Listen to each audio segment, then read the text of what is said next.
All right, the House of Representatives says its members, they're packing their bags, they're going home for the holidays, abandoning health care reform for the year 2009.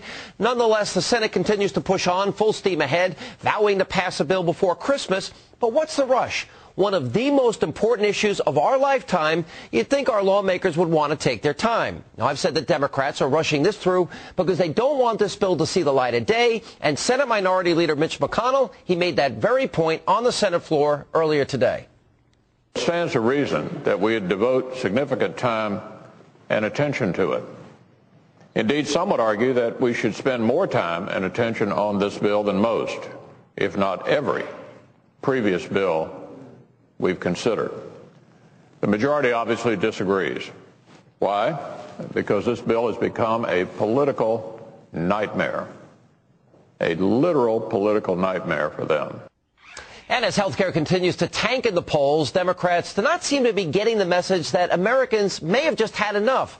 No, they've gone on quite the holiday spending spree in the past few days. For example, just last night, the president signed a $1.1 trillion spending bill into law.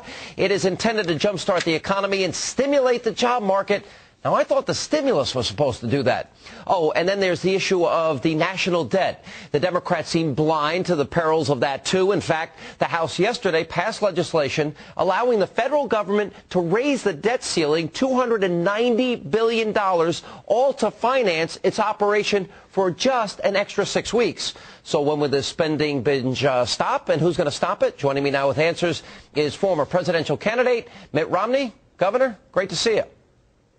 Thanks, Sean. Good to be with you. All right, Governor, let's start with the economy. Hey, we got to raise the debt ceiling again. We're going to raise it that amount of money for a 6-week period of time. You know, at what? And Nancy Pelosi says we're going to run on the economy. We're going to run on jobs. I'm thinking, how do you run on that? Well, they can't run on what they're doing. The first stimulus, almost $1 trillion, as you point out, was a stimulus that didn't create private sector jobs. It created more government. It has gone awry, and just like a ship without a rudder, in this case, the Democrats are not stopping and saying, okay, where are we headed? How are we going to get going in the right direction? Instead, it's like, give it more energy, full steam ahead, lay down the throttle. It's not working. The American people see it's not working. Spending massively more money is not creating jobs. Borrowing your way to prosperity is not possible. It's the wrong course. America knows it is. And the Democrats are in real trouble, but I don't care so much about them as I do about the country. This is a real problem for America long term. Yeah, I agree. But politically, it seems stupid. I mean, are they not looking at the polls? Did they not see what happened in New Jersey and in Virginia? It seems to me that, you know, to go with stimulus 2 and then keep pushing health care when 61% of the American people don't want it, it doesn't even seem politically like the smart thing to do. What do you think their rationale is? Can you figure that out? Well, I think they're saying that if they throw enough bales of money out of airplane doors, that somehow something's going to stick and the economy will start again and they'll get credit for it, without people recognizing that when you do things like that, you hurt the economy long term. I think the American people are a lot smarter than the Democrats give them credit for. They realize that this massive spending and borrowing is going to hurt America. And whether it gives us a temporary bump at some point down the road or not, it is the wrong course for this country, and they're not going to take it anymore. All right, so President Obama's been in office for almost a year. How bad has he performed on the economy? If you were to grade him, what would you give him? Well, certainly a failing grade. The economy is not better. He said, give me your trust, we'll spend $1 trillion almost, and if we do that, we'll keep the unemployment level below 8%. But if you don't give him the money, he said, it'll get up to 10%. Well, we gave him the money, and it's already above 10%. It has not worked. The stimulus has not worked. And then for him to focus his attention on this health care bill, which no one understands, which would dramatically change the nature of health care, 1/5 almost of our economy, that's an enormous mistake of judgment. He has really gone awry, and instead of focusing on what's most important, he's focused on some of his pet ideological projects, and those things have run America off the rail. All right, so now he's on his way to Copenhagen. We'll get into that in a little bit here. Obviously, they're focused on health care, which is, again, that's going to cost a lot of money. So the question, what overall grade would you give him as president? Well, I typically don't give grades, but I can't give this president a passing grade. This is a president who has, unfortunately, used his political capital and his first year in office to work on cap and trade, to go across the country and campaign for his health care plan, instead of focusing on the two major issues that America faced at the time he came into office. One, the economy, and number two, the conflict in Afghanistan.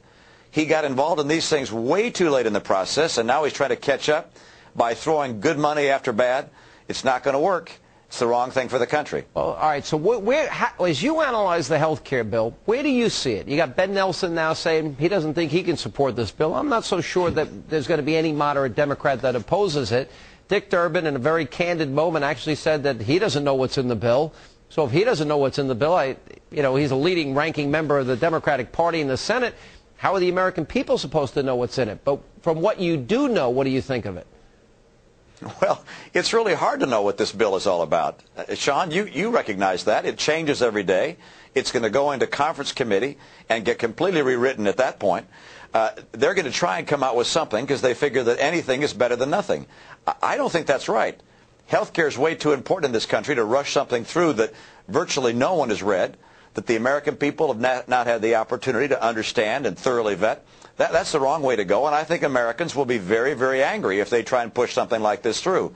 The right course is to take the time to thoroughly analyze each aspect that they're trying to deal with, compare it with other programs around our country and around the world, make sure that people understand it, get the votes that support the real reforms that are needed, and strip off the provisions that make no sense at all, such as cutting Medicare by some $500 billion. What are the Republicans doing right, and what are they doing wrong in their opposition to the president? I mean, they're opposing the health care bill, they're opposing cap and tax, the stimulus, but then some Republicans supported earmarks this week, this bill that the president signed yesterday. What are they doing right? What are they doing wrong? And what would you advise them going into an election where obviously they have a pretty good chance of winning? Well, I think they were surprised a bit because this president, while he was campaigning, and even when he first came in office, said that he would work on a bipartisan basis. He met with Republican leaders and said, I want your ideas on the stimulus. But before they put forth any of their ideas, he put out a plan of his own, or Nancy Pelosi did. He said he wanted a bipartisan health care approach. But instead of actually sitting down with Republicans, and by the way, a number of Republicans put together a bipartisan health care bill that had a lot of important reforms, that was swept aside. And he came out instead with something which is exactly what the liberal groups had long been hoping for. So I think the Republicans are a bit surprised here that this has turned into a far more partisan approach than anything they had led to believe would occur. And as a result, the best thing they can do is to stand up and be counted, to shout down those things that are unacceptable, and then to put forward our own good ideas. And we are a party of ideas. Have been from the beginning. We are now. We have a health care plan. We have an energy plan. We have plans that relate to winning the war in Afghanistan. These kinds of things we got to put forward. But stopping President Obama's agenda is also a very important agenda item for us. Governor, good to see you. And thanks for being with us. Appreciate it. Thanks, Sean. Good to be with you.